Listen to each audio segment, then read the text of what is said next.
నేను మీకు చెప్పినట్టుగా ఐఎమ్ నాట్ ఎగ్జాజరేటింగ్ అండి. నా భార్య విషయంలో అందరూ తనని బెదిరించారు, భయపెట్టారు, వద్దన్నారు, కాదన్నారు. నేను నీకు ఇష్టమైతే తప్పకుండా ఐఎమ్ విత్ యూ అన్నాను. కాకపోతే నేను లండన్లో ఉన్నాను అప్పుడు. కానీ మా ఎక్స్పీరియన్స్ ఏంటి?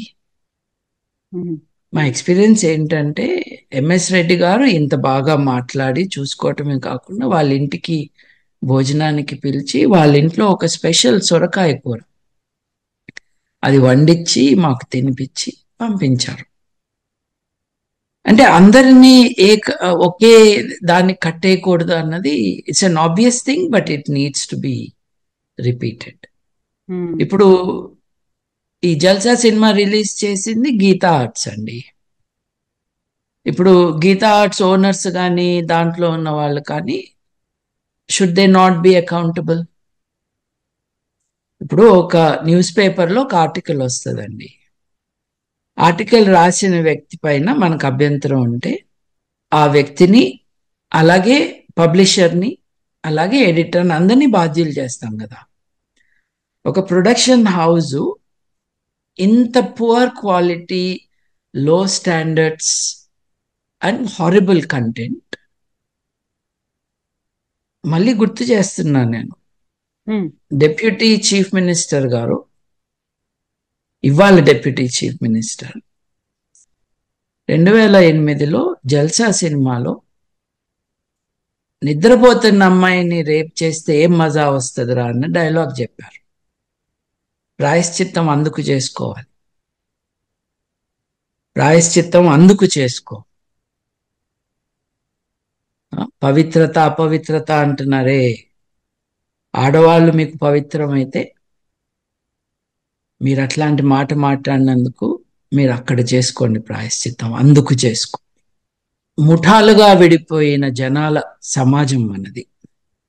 నేను ఈ పార్టీతో ఉన్నాను, నేను ఆ వ్యక్తికి వీరాభిమానిని, నేను అంటానికి ఒప్పుకోను, నేను ఫలానా సేనలో ఉన్నాను, నేను ఫలానా గ్రూపులో ఉన్నాను, ఆర్మీస్ ఉన్నాయి. దీనితో things are not moving forward. ఇంకోటి, నేను I have to speak carefully, but perhaps I'm going to say it openly. Big బాస్లో నేను ఒకడిని ఈ ఇంట్లోంచి బయటకి పంపించేయాలి, నేను పంపించలేకపోతే నేను ఈ హౌస్లోంచి వెళ్ళిపోయినాక మీరందరూ కలిసి పంపించేయాలి అన్నా. ఎందుకని ఉంటాను? ఆ హౌస్లో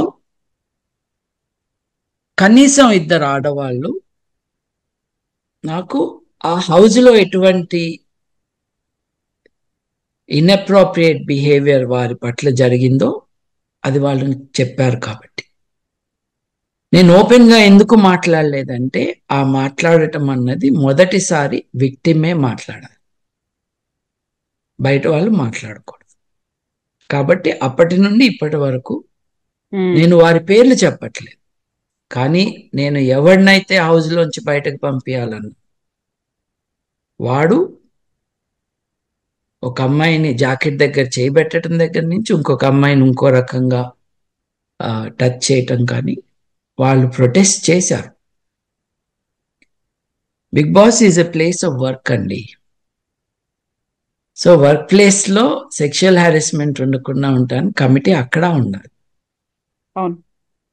చూసారా, నేను హౌస్ బయటకు వచ్చేసినాక హౌస్ బయటకి నేనే వెళ్తాను అని చెప్పాను, కెమెరాలో చూపిలేదు. నాకు ఇది అక్కర్లేదు, నేను బయటకు వెళ్తాను అన్నాక 2 వారాలు పట్టింది వెళ్ళటాను. నేను అన్ని యాక్టివిటీస్కి దూరంగా ఉన్నాకు.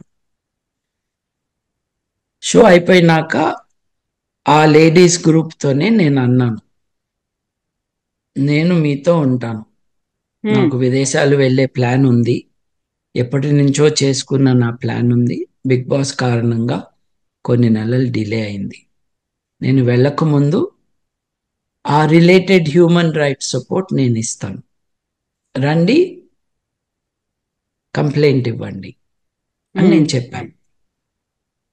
హౌస్లో కూడా చెప్పాను, కెమెరాకు వచ్చి చెప్పండి, మీరు కెమెరాలో చెప్పితే బిగ్ బాస్ లో ఉండే 90 కెమెరాల్లో ఒక కెమెరా ముందుకు వచ్చి చెప్పమన్నా, చెప్పలేదు. షో అయిపోయినాక నేను అడిగాను వాళ్ళు, మీరు చెప్తారా అని. అంటే they were very touched by my support to them. కానీ సార్ మీకు తెలుసు కదా, మేము ఈ మాట్లాడితే మాకు ఇక ఆపర్చునిటీసే ఉండవు. అంటే అటువంటి రంగంలో మీకు ఆపర్చునిటీస్ కావాలా అన్నాను నేను. నవ్వారు, ఎంబారెస్మెంట్తో, కాస్త సిగ్గుతో. బై ది వే వాళ్ళు ఎవరికి కూడా సైలెంట్గా ఉన్న తర్వాత కూడా వాళ్ళ కెరియర్సే ముందుకెళ్ళారు. అప్పుడప్పుడు ఫ్లాష్గా కనిపించి వెళ్ళిపోవటమే తప్పిస్తే ఇట్ డిడ్ నాట్ హెల్ప్.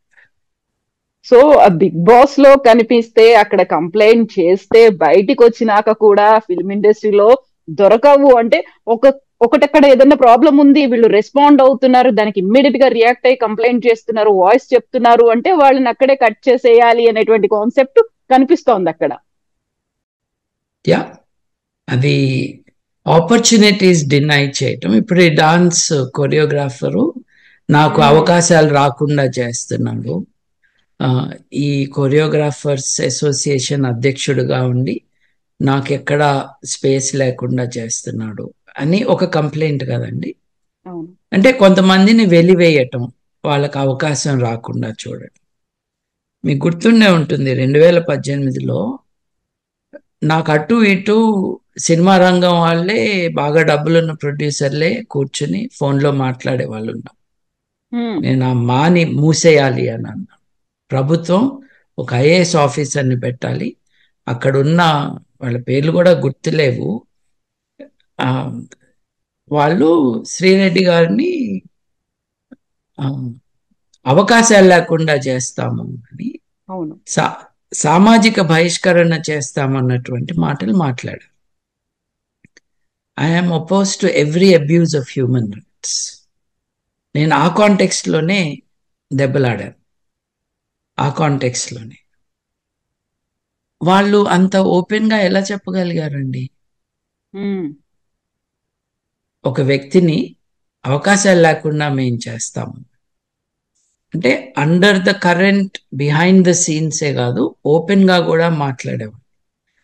వీళ్ళని కూర్చోబెట్టి గంటల తరబడి టీవీల్లో ఇంటర్వ్యూలు, వాళ్ళు ఎంత గొప్ప వాళ్ళో చెప్పటాలు, వీళ్ళలో కొంతమందికి ఆనరరీ డాక్టరేట్లు. ఒక ఆయనేమో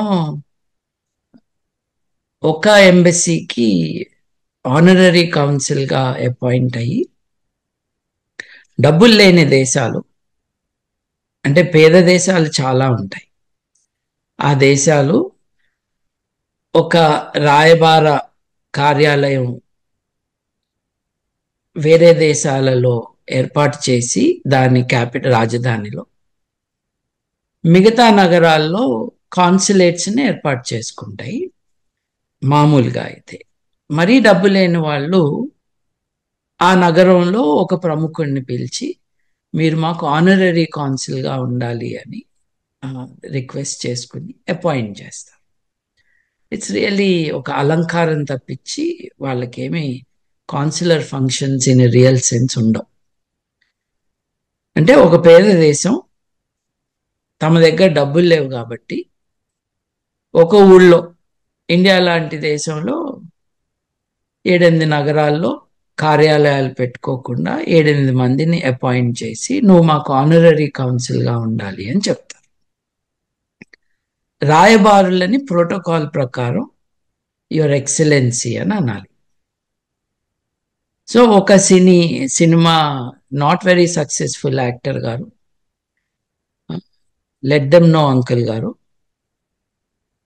తన ఆనరరీ కాన్సులర్ పొజిషన్ ఉంది కాబట్టి అందరూ నన్ను యువర్ ఎక్సలెన్సీ అనాలి అని డిమాండ్ చేశాడు అన్నది ఆరోపణ. ఎంత చిల్లర మనుషులండి వీళ్ళు! ఏం చేద్దామండి వీళ్ళ నుంచి? మనం ఏం ఎక్స్పెక్ట్ చేయాలి? వీళ్ళందరూ ధనవంతులే, వీళ్ళందరికీ చాలా పవర్ ఉంది సొసైటీలో. ఇటువంటి వారికే పవర్ ఉండటం అన్నది కూడా It's a travesty in modern society. So this is where we are, అండి. ఈ కాంటెక్స్లో sexual abuse, sexual exploitation will continue. And I want to add one small addition to what I have said so far. ఆడవాళ్ళు మాత్రమే కాదండి, మగవాళ్ళు కూడా are victims of sexual exploitation. నేను ఒక టీవీ ఛానల్కి సెక్షువల్ ఎక్స్ప్లాయిటేషన్ మీద షో చేయటానికి ప్రిపేర్ అవుతుంటే కొంతమంది వచ్చారు. మేము పిల్లలుగా ఉన్నప్పటి నుండి ఇప్పటి వరకు మమ్మల్ని ఎలా అబ్యూస్ చేశారు, దీస్ ఆర్ బాయ్స్, యంగ్స్టర్స్, చెప్పడానికి. ఇంకొక విషయం, కన్జర్వేటివ్ సొసైటీస్లో, ఆడవారిని దేవతలుగా చూసే సొసైటీస్లో ఆడవారి పట్ల ఏదైనా జరిగినప్పుడు చాలా స్ట్రాంగ్గా రియాక్ట్ అవుతాము. తప్పేం కాదు, చేయాలి కూడా. There is no doubt, because women are vulnerable. ఈ ఫోకస్ పెట్టడంలో వాళ్ళు మర్చిపోతుంది ఏంటంటే, సగం కంటే ఎక్కువ జనాభా ఉన్నది మగవాళ్ళు, మగపిల్లలు మన సమాజం. వాళ్ళకేం జరుగుతుంది అని చూడట్లేదు. ఒక్కసారి national crime records bureau statistics చూస్తే 56% మంది ఆర్ బాయ్స్, 44% మంది are girls in sexual exploitation matters. ఆశ్చర్యంగా లేదు?